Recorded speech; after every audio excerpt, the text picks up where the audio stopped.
Right details చూస్తే హైదరాబాద్ లో AICC chief Kharge పర్యటన కొనసాగుతోంది. ఖర్గేతో CM Revanth Reddy breakfast meeting జరుగుతోంది. తాల్కృష్ణ హోటల్లో భేటీ అయ్యారు. అటు మంత్రి పదవులు ఆశించిన ఎమ్మెల్యేలతో ఖర్గే సమావేశాలు కొనసాగుతున్నాయి. కాసేపట్లో ఖర్గేను ప్రభుత్వ విప్ ఆది శ్రీనివాస్ కలవనున్నారు. మంత్రి పదవి ఆశించి భంగపడ్డ 6 ఎమ్మెల్యేలకు ఖర్గే నుంచి పిలుపు అందింది. నిన్న ఖర్గేతో 5 ఎమ్మెల్యేలు విడివిడిగా మాట్లాడారు.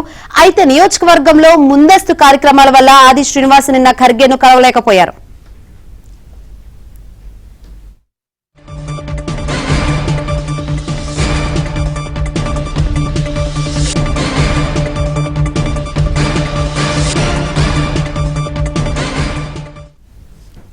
అటు ఇవాళ గాంధీ భవన్ లో Congress party political affairs committee సమావేశం, మధ్యాహ్నం పీసీసీ ఎగ్జిక్యూటివ్స్ సమావేశం జరగనుంది.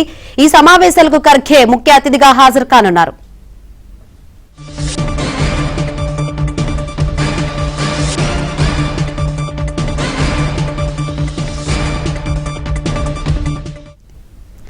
అలాగే సాయంత్రం ఎల్బీ స్టేడియంలో సామాజిక న్యాయ సమరభేరి సభ నిర్వహించనున్నారు.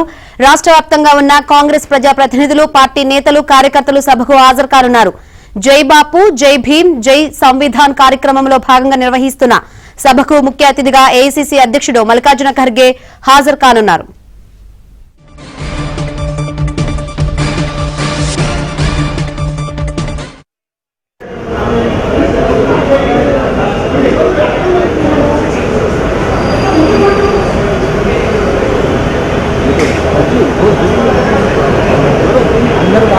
నరేషన్ ఎంక్వైరీ అని వస్తున్నాను.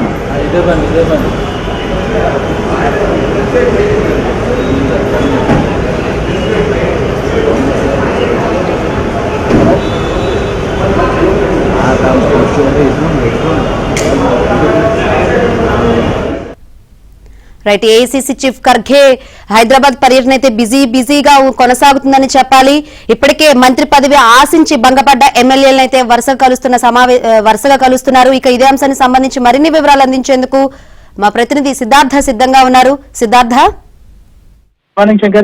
ఏఐసీసీ చీఫ్ ఖర్గే నిన్నటి నుంచి తెలంగాణలో పర్యటిస్తున్నారు.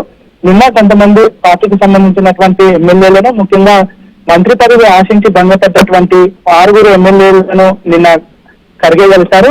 కాసేపట్లోనే ప్రభుత్వ విప్ ఆది శ్రీనివాస్ ను ఖర్గే కలవనున్నారు. నిన్ననే ఆది శ్రీనివాస్ కు కాల్ వచ్చినప్పటికీ ఆయన నియోజకవర్గంలో ముందస్తు కార్యక్రమాల వల్ల నిన్న రాలేకపోయారు. కాసేపట్లోనే ఆయన ఖర్గేను కలిసి బీసీలకు మంత్రి పదవి ఇస్తే బాగుంటుంది, ఒకవేళ తనకిచ్చినా లేదంటే బీసీలకు ఎవరికి ఇచ్చినా బాగుంటుంది అనే అంశాన్ని ఆయన తెలియజేయనున్నారు. బీసీ కులగణన చేసినటువంటి నేపథ్యంలో ప్రభుత్వానికి కానీ పార్టీకి కానీ చాలా పాజిటివ్ రెస్పాన్స్ వస్తుంది. ఈ నేపథ్యంలో బీసీలకు అధిక అవకాశాలు ఇస్తే బాగుంటుందనే విషయాన్ని చెప్పనున్నారు. ఇక దాని తర్వాత ఖర్గే నేరుగా గాంధీ భవన్ కు రానున్నారు. గాంధీ భవన్ లో 10:30కు పిఎస్సి సమావేశం ఉంటుంది. ఆ పిఎస్సి సమావేశం అనంతరం పిసిసి ఎగ్జిక్యూటివ్ సమావేశం ఉంటుంది. దాని తర్వాత సాయంత్రం ఎల్బీ స్టేడియంలో సామాజిక సమరభేరి అనే ఒక కార్యక్రమం ఉంటుంది. దీనికి అన్ని గ్రామాలకు సంబంధించినటువంటి అధ్యక్షులతో పాటు మండలానికి సంబంధించిన అధ్యక్షులు, కాంగ్రెస్ పార్టీకి సంబంధించినటువంటి కీలక నాయకులు, ప్రజాప్రతినిధులు హాజరవుతారు. దాదాపు 40,000 మంది హాజరవుతున్నట్లు పిసిసి చీఫ్ మహేష్ కుమార్ గౌడ్ చెప్పారు. ఈ కార్యక్రమాల్లో పార్టీ నిర్మాణం, బలోపేతం, దాంతోపాటు భవిష్యత్తు కార్యాచరణ తదితర అంశాలపైన ఖర్గే పార్టీ నేతలకు దిశానిర్దేశం చేయనున్నారు.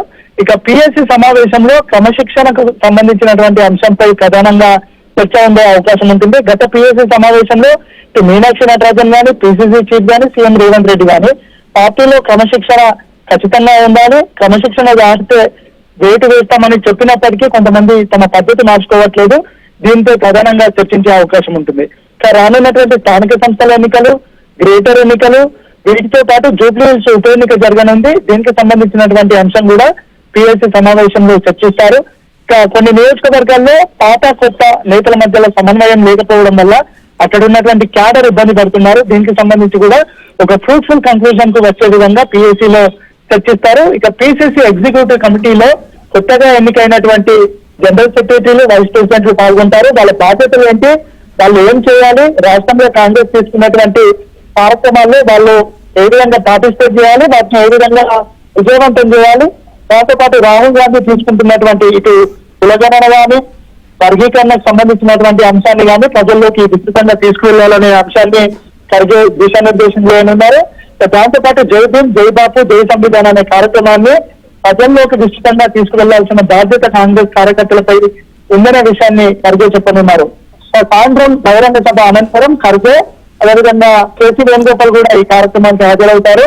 వీళ్ళిద్దరూ ఈ సమావేశంలో అడ్రస్ చేస్తారు. ఖర్గే నేరుగా గ్రామ అధ్యక్షులతో మాట్లాడడం గ్రామ అధ్యక్షులకు ఒక గౌరవంగా భావిస్తున్నారు. ఇప్పటి వరకు భారతదేశ చరిత్రలో ఏ పార్టీకి సంబంధించినటువంటి జాతీయ అధ్యక్షుడైనా ఆ పార్టీకి సంబంధించినటువంటి గ్రామ అధ్యక్షులతోనే ఎప్పటి వరకు మాట్లాడలేదు. ఈ రోజు ఖర్గేతోనే కొంతమంది గ్రామ అధ్యక్షులు నేరుగా మాట్లాడనున్నారు. Right, thank you Siddhartha.